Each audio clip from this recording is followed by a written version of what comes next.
Hey everyone, we'll be working in Blender today, and what better way to start it off than by making a character. So we're going to start with a cube, and hopefully by the end of this video you'll have a really good understanding of rings and how they work and what you can do with them, and hopefully we'll have something that looks a little bit like a person. So as you can see, we're in object mode, and we have this cube. We can kind of look around, see the different areas. If you don't have a cube, or if your scene is empty or something like that, you can press the Shift A key to bring up the Add menu, and that will allow us to add a mesh cube. So a mesh cube is what we're going to be working with right now. We'll also be working in Edit mode. So up here at the top left, at least that's where I see it, you may have this button in a different place, this drop-down menu in a different place. I'd like you to change it to Edit mode. So to change to Edit mode, I think you can do Control Tab. Yep. So if you do Control Tab, and then it has all the different modes here, you can switch to Edit mode. So in Edit mode, we're allowed to move around the vertices and add new vertices and change things about the mesh in whatever way we need. So we'll go ahead and start by adding in a ring. So to add a ring, you have to be in Edit mode first, and then you press Control R. And if you move your mouse near the edges of the mesh, not in the middle, but around the edges of the mesh, then you'll see these kind of like square looking things pop up. So I'll go ahead, and my first ring, I want to add it horizontally and slightly above center. So this is going to represent where the torso is split into the chest and abdominal areas. And you kind of have like the ribs going over there on the side. So we need this to be slightly above center because that's where it would look anatomically. Now we also want to have a scaling size difference between the depth of the body and maybe the width of the body. So what I'll do is I'll press the A key to select all. So in previous Blender, if you pressed A twice, it would deselect all. But they have removed that. So it's no longer A to deselect all. I believe you have to click away from something to deselect all. So if you press the A key, it'll select all. And what we want to do is we want to scale in the X direction. So I'm going to press S, and then I'll press X, and move my mouse inward. So that'll allow me to scale my person's body until I'm happy with the width of their body. Now do remember, if I want to change this at any point later, I can always just scale it back up. So I'm pretty happy with this width for the body. And what I'd like to do next is I'd like to split the body down the middle. Now I have a couple of different options. I can split it once, I can split it twice, or I can split it 3 times or 4 times, etc. I think for the purpose of what we're going to be doing, it'd be best to split it 2 or 4 times. If you split it 2 or 4 times, that will allow us to bring out a neck from the body. I'm going to go with simple, so we'll just do 2 times. In order to change the number of rings that we've added, that's Control R, you have to scroll up or scroll down with the mouse wheel. So I was scrolling up to add more rings, or you can scroll down to remove rings. So I'd like to select this face up here on the top and turn that into a neck region. To do that, I need to change my selection mode. So to change my selection mode, I can do Control Tab. Oh, that's how it used to be. Shift Tab. I think they just changed it, so it's no longer yeah, it no longer works like that. To change your selection mode, you just gotta click on one of these buttons. So you used to have a hotkey, and then I think they took that out. So I just want to select this face up here at the top, and what we're going to do is this thing called Extrude. Basically, if you press the E key, it allows you to create new faces based on what you've selected before. So Extrude works differently for points, vertices, and faces. I'll show you what points and vertices look like. So I'll select a point, Extrude, and you kind of get a line. We don't want that. I'll Control Z to undo. Select an edge. If you extrude, then you'll get a face. Control Z to undo. And then if you select a face and you extrude, then you get a 3-dimensional figure. So that's really what we want here for the neck. Now, the neck shouldn't be as wide as the entire body. So what I want to do is I want to select that face up there at the top, press the S key to scale it down, and I want to scale it down more or less symmetrically. However, the neck is located at the back along the spine, So what I'd like to do is press the G key and then press the X key to move it along the X axis direction. So I want it to kind of be more straight up and down with the spine. That'll look a little bit more like a neck. If you want, you can also add another ring. Oops, wrong button there. You can add another ring. Am I hitting the wrong key? Oh, I was hitting F. I need to hit R. Add another ring right around here, and then scale this one down, and that'll make it look more like it's gradually becoming a neck rather than it's just like instant neck. So once we have the neck there, then we're going to extrude upward to create a head. And for the head, you can be creative about like how you want to make the head. What I'm going to do is I'm going to select, I'm going to add a ring first, and then down there at the bottom of the head, I just want to add that ring because I'm going to select the entire head and just make it a little bit bigger so that it stands out. So I'm pressing Shift as I'm selecting to increase the number of faces that I can select. And what I want to do is I want to extrude in the Y direction, and I want to extrude in the X direction, but not the Z direction because I've already measured that out. So I'll press S and then Shift Z. That lets me do just the Y and the X, but not the Z. So make the head a little bit bigger, and then I probably want to move it forward because right now it's sitting pretty far back. So I'll press GX to move it forward a little bit. And so now the head is sticking out. Now, maybe I'm not happy with how it looks, and so I really want to move this part of the head up. So I can press G and then Z to move it along just the Z axis. Now, when I'm happy with the head, it's time to really move forward with things. So I want to have some arms, but your arms are not all the way down to the bottom of your chest. They're kind of more around here. So I'll add one more ring with Control R, use my face select mode to select a face. And this time I want to select both arm areas at the same time. Oh, actually, you know what? I don't think I want to select them at the same time. What I'd rather do is select one and then extrude it a certain amount.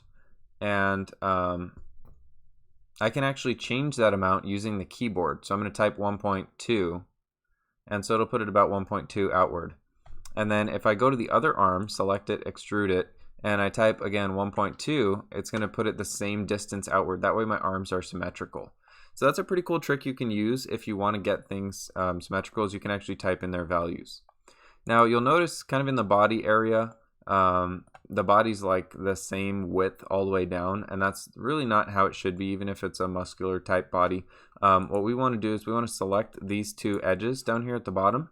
So select, Shift select, and then press S, and we want to scale it down in the Y direction along the green line. So SY, and then just scale it down, kind of like that. And then we'll do the same thing up here to scale those down a little bit, SY. And that should give us more of a body look. If you want, you can even bring these ones in, SY. Just whatever makes you feel comfortable with the shape of this body for your character. We will need to have some legs. Now, a word of caution with the legs, if you were to just extrude it like right here and right there in those two face areas, it's probably not the best idea, and I'll show you why real quick. So I'll select both of them and extrude downward. There's this giant thigh gap, and let's be honest, we're not in like 2014, 2015 when the thigh gap was popular, so you probably don't want that on your character. So a couple of easy ways to fix this. If you go to edge select mode and you just select this edge and that edge, then again we can press SY and bring them closer together.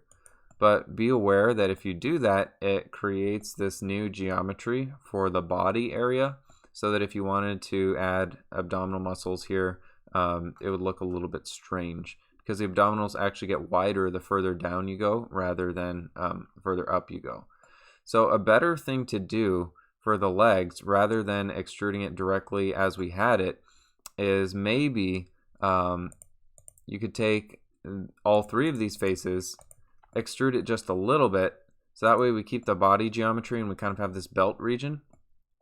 And then we could do the thing that I just suggested.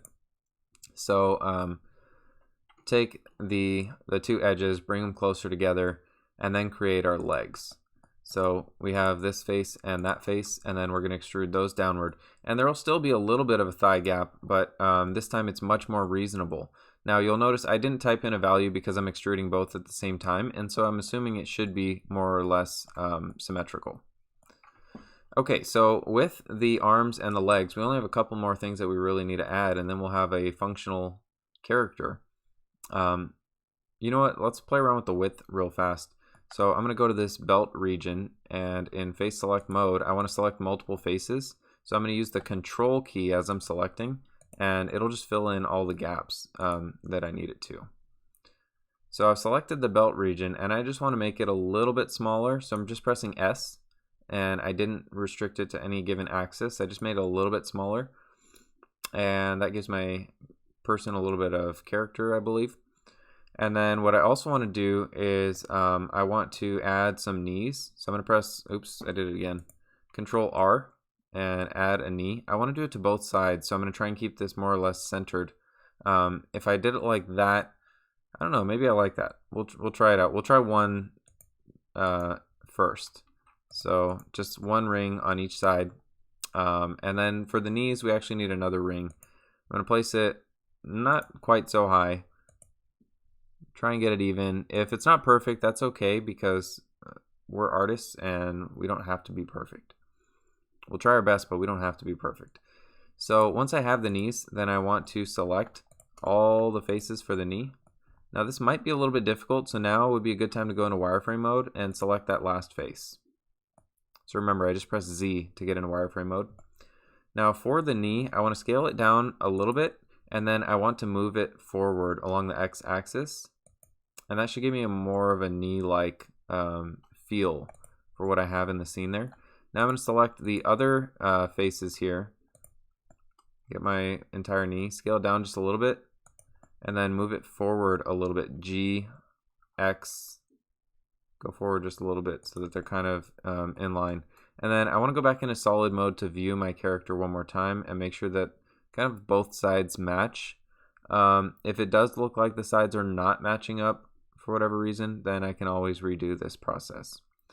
So I think we did a pretty good job. I don't see any edges, standing out over here.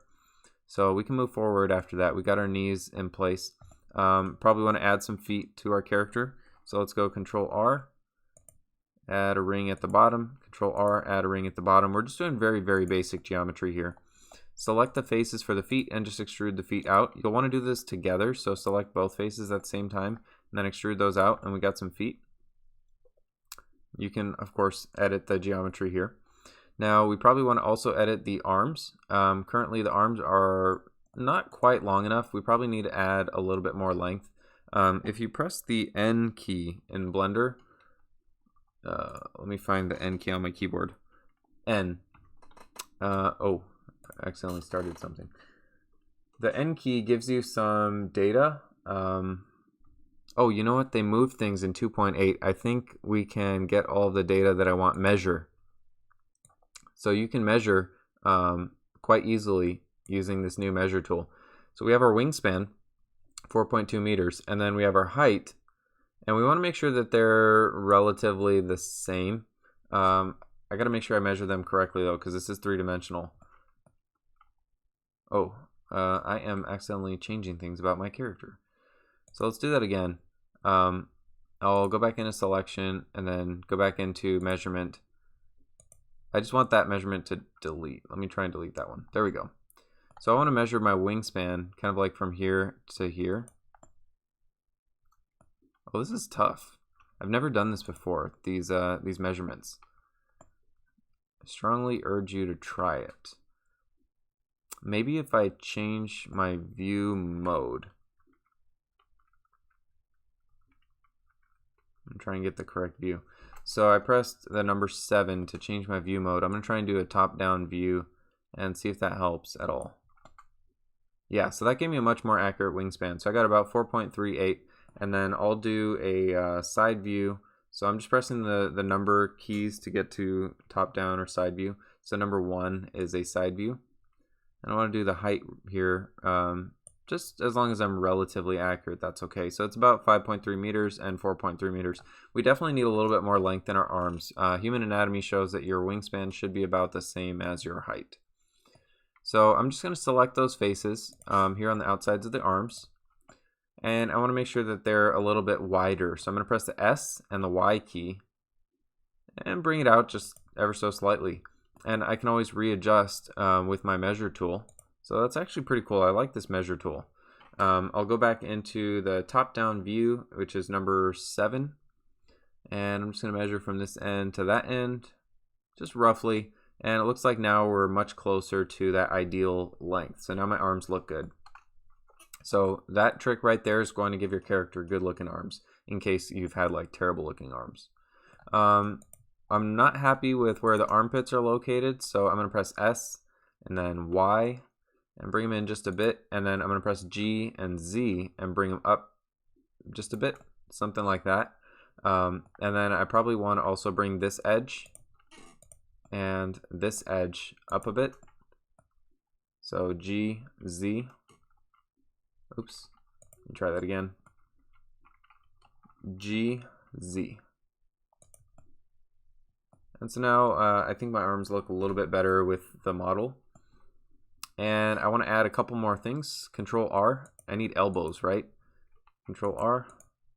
So you'll notice because this line is slanted, when I add rings, it'll also be a slanted ring.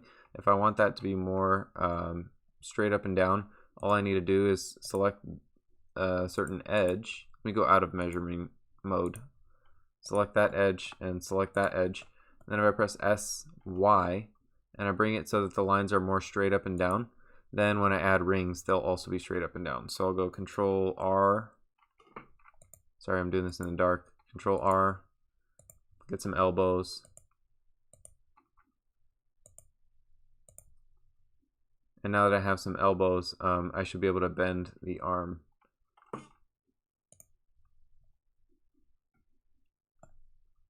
If I needed to. Okay, so just like with the knees, I want to have a little bit of the bend in the elbows. So I'm going to go to face select mode, select the face, and then using the control key, select all the way around and scale it down just a little bit. And then this time I want to move it back a little bit for the elbow. So same thing on the other side. I'm going to scale it down a little bit and then move it back a little bit. So I'm pressing GX. And that's pretty much enough for me. Just wanted to scale it a little bit and move back just a little bit around where the elbows were at. Now, if we were going into animation, which that might happen in a future video, then I'd show you a little bit more about how to rig this character so that we could get him to move. But for the purpose of this video, I think we are at the point where we need to be. Feel free to add more rings to any part of the character if you want to round it out or if you want things to look a little bit differently. You'll notice I did make this character with his arms sticking straight out. We call it a T-pose. T-poses are ideal for humanoid-like characters because it makes it much easier to animate them and to get them to do like running and jumping and all sorts of other things. If you don't create a character in a T-pose, then that may cause trouble when you try to animate it and you want to deform the mesh. So thanks for watching this video, and if you stick around, I'm going to show you a little bit about animation, but I'm done talking for right now. So just enjoy the show, and then if you have any questions, feel free to leave a comment down below. So yeah, that's about it. I'm going to be playing around for the rest of the video. Like and subscribe. Make sure you see some of the other videos on my channel, and I'll catch you guys later.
So there you have it.